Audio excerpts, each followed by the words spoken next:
as well as, other skin disorders. What we also pride ourselves is that we also focus in on education.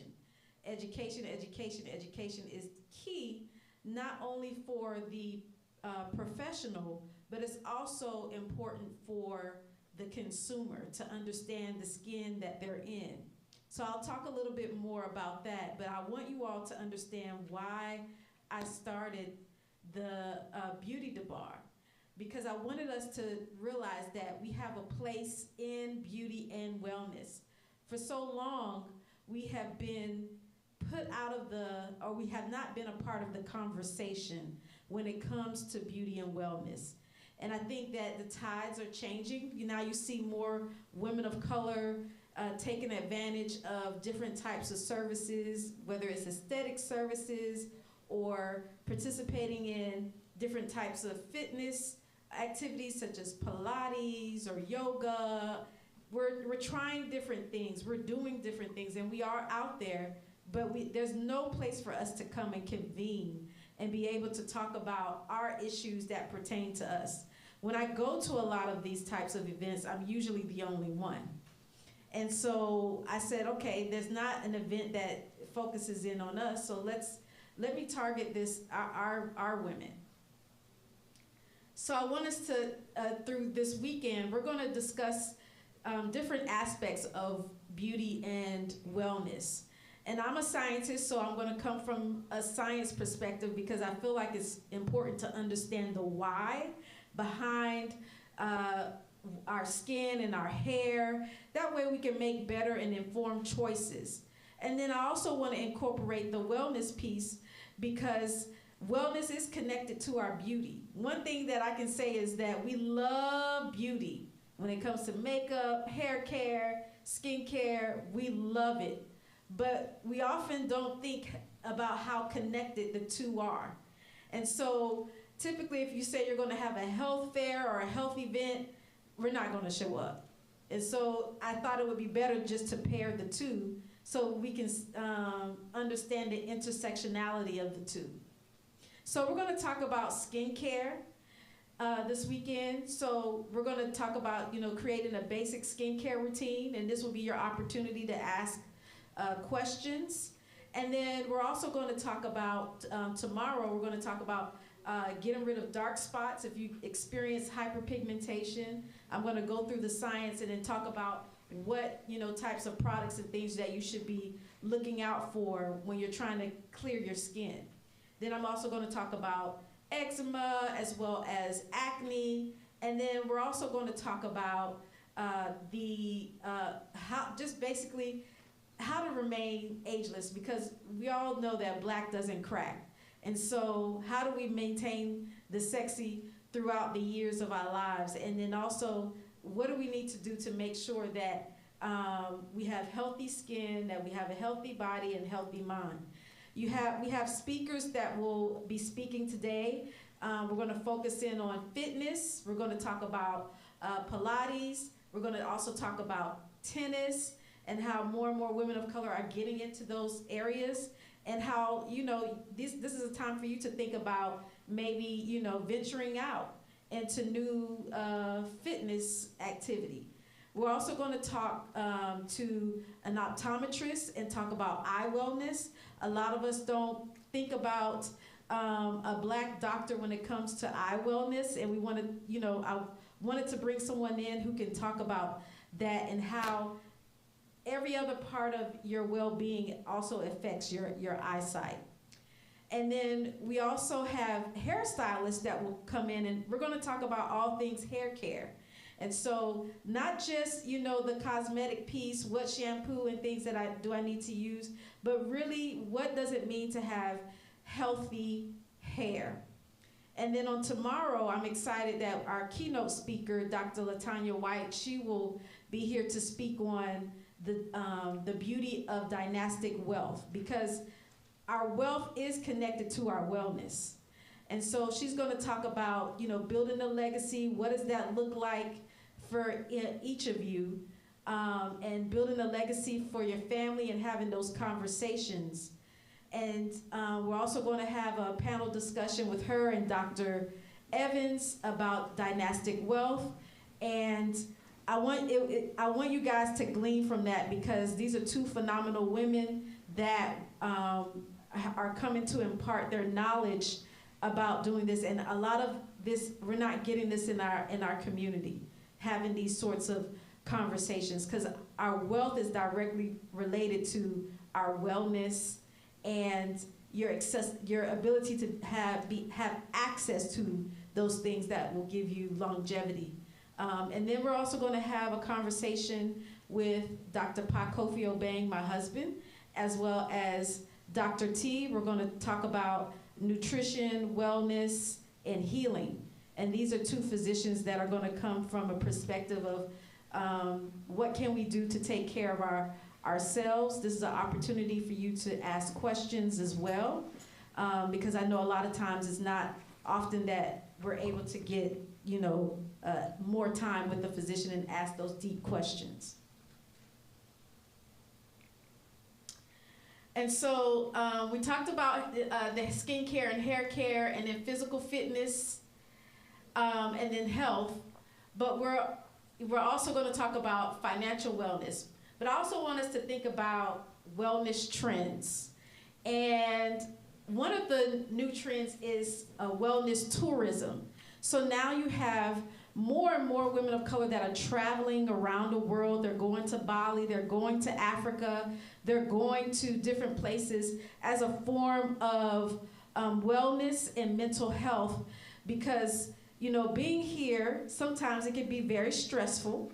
And so I want us to think about, expand our thoughts on wellness and self-care beyond just getting your hair and your nails done. And so that's why I have this picture of this tree house, because it symbolizes freedom and the childlike faith and belief of wanting to be in a place and environment that will help you grow and that would nurture you.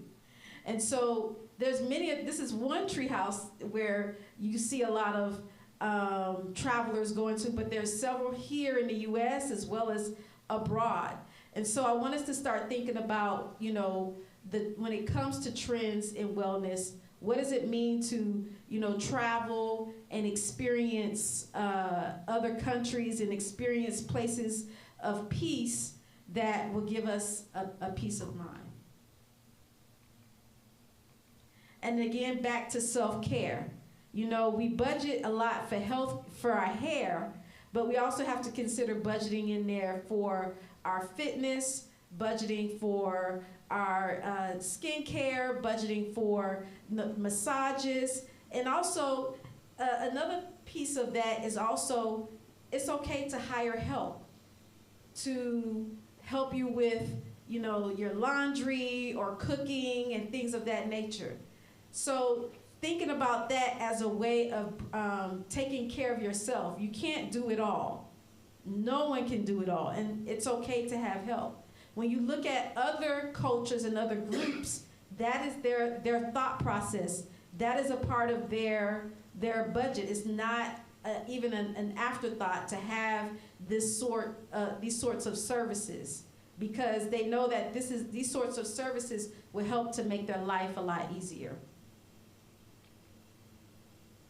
And then mental wellness. Mental wellness is very critical, and sometimes in our community we don't talk about a lot of our problems. We say what happens at home stays at home, and we have to get out of that and to really think about seeing a therapist, making sure that you're doing activities and things, making sure you have that community of friends and family that you can trust and talk to. Because many of us are burdened with a lot of concerns and issues. And so I want us to think about laying aside that weight and then really thinking about who in our community can we trust and to talk to, and then what actions can we take to make our lives better and to bring a peace of mind to ourselves. Okay, here's my contact information. And so we're going to go into the science of our beauty. Does anyone have any questions right now? Yes, I can do that.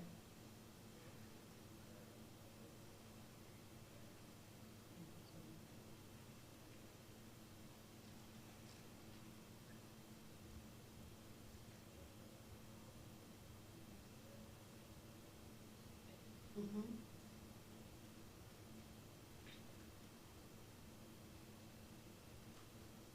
So how many of y'all have been to a wellness event before, or a beauty and wellness event in the community? Anyone? Wow, okay.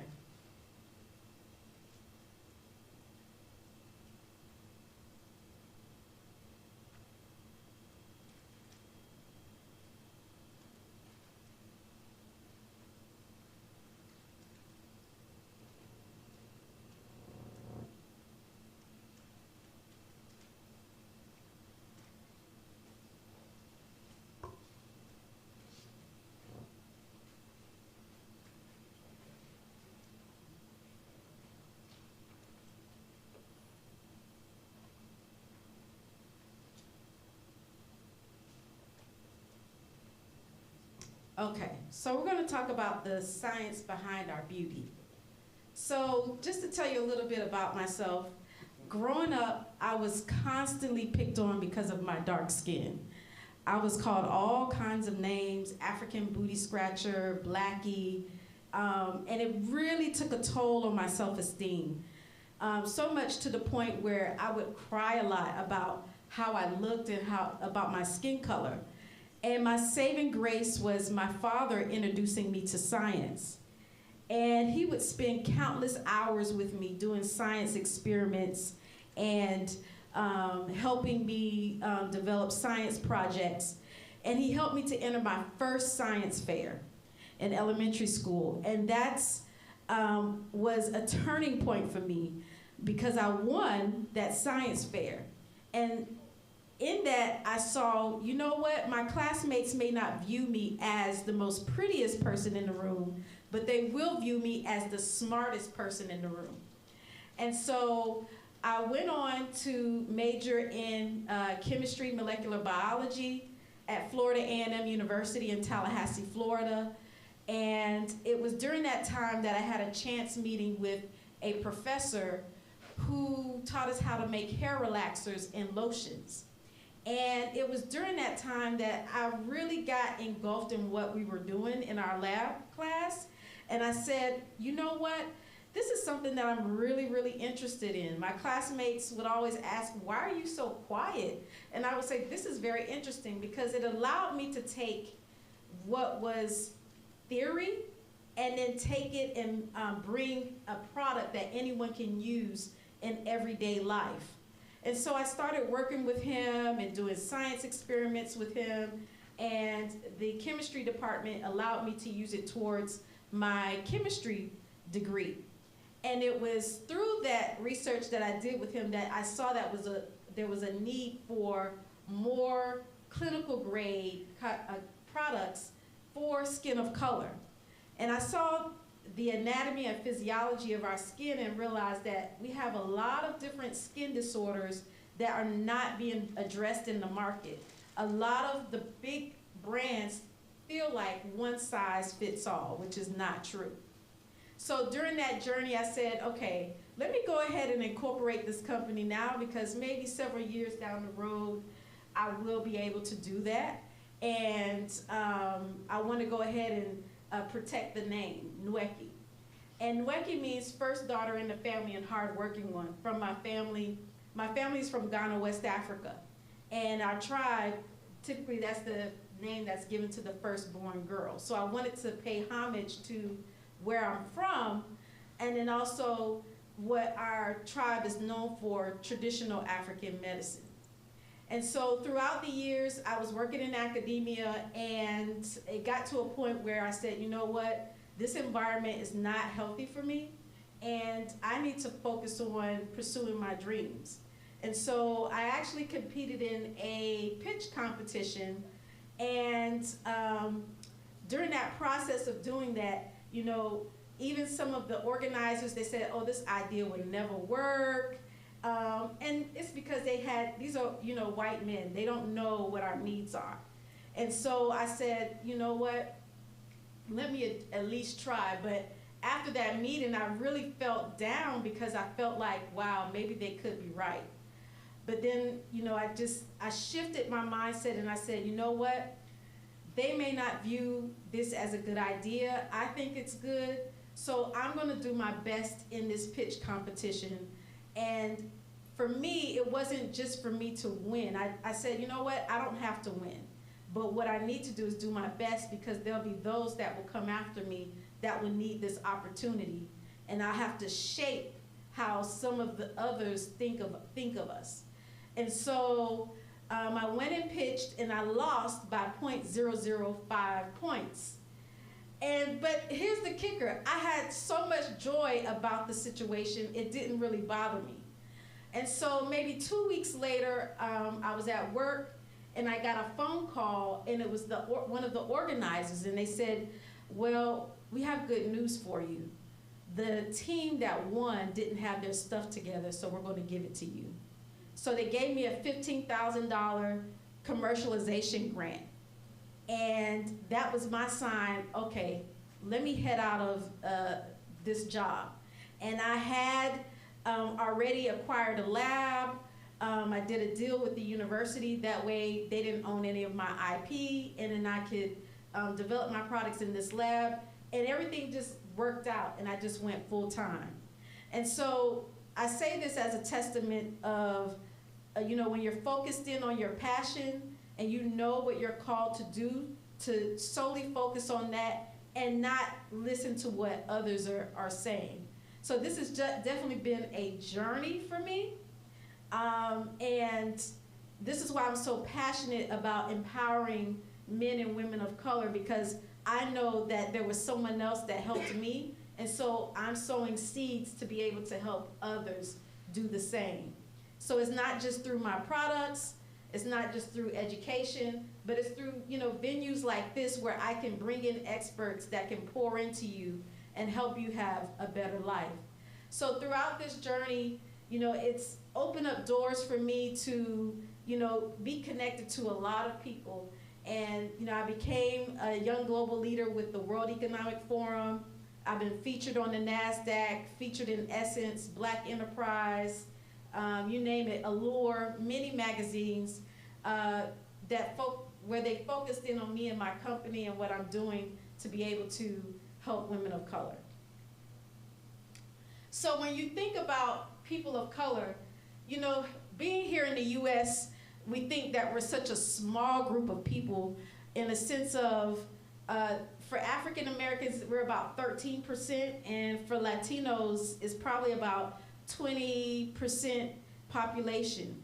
But in the U.S., we're only thinking about, where we are and where we live, and we're looking at those demographics. But as you see here in this map, most of the world consists of people of color, people that look like you and me. So we are not the minority, we are really the majority. And so what I want us to start thinking and acting and being as if we are the majority, because we are. And so when I say people with skin of color, I'm talking about those with African descent, Native American, Indian, Asian, Pacific Islanders. All of those persons are considered persons with skin of color because they have some sort of pigment to their skin. Now, everyone has melanin. Even white people have melanin.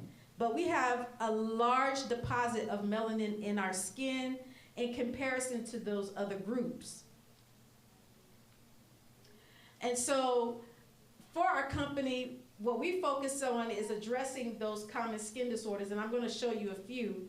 And we use traditional African medicine to address a lot of those skin disorders. We know about Chinese medicine, but we don't know much about traditional African medicine. And that was my master's research thesis, was how can we use traditional African plants in formulating cosmetic and other beauty products and pharmaceutical products that addressed our hair, scalp, and skin disorders. There are millions of African plants that many tribes are using to address a lot of ailments in their bodies. And so I wanted to focus in on that and taking those plants and harnessing the power in those plants to be able to address our common issues. So within our company, our scientific philosophy is built upon a lot of African traditions or beliefs. And so my family is from Ghana, as I mentioned before, and we have kente, which is considered a tribal cloth. And each design in the kente cloth means something. And so for our company, we focus in on those areas that encourage innovation. So for instance, Afro Abi basically is a spider without legs that is able to climb a tree. And it basically means that not spider, but snake is innovative in the way that they do things. And so that is what is infused in one of the areas that's infused in our scientific philosophy. So as I said before, we're big on education, so we do a lot of in-person events and then also webinars, as well as we'll be launching in July our Skin of Color Academy, for where any esthetician in the world can get a certification on how to treat skin of color and get continuing education credits. And so we not only just touch the consumer, but we also touch the professionals, because we want to prepare them to be able to take care of the face of the future. And when I say the face of the future, meaning that the demographics in the United States are changing. So by the year 2050, over half the US population will be people of color. And so whether you're a service provider or a product maker, or you have to be prepared to service that market. So when you're thinking about skincare, there's so many factors, or even hair care, there's so many factors that affect our hair and skin. So there's cultural determinants, there's also skin disorders, there's also maybe cultural practices. All of that affects how we take care of our hair and skin. So for instance, you know, long ago in some Native American tribes, they would use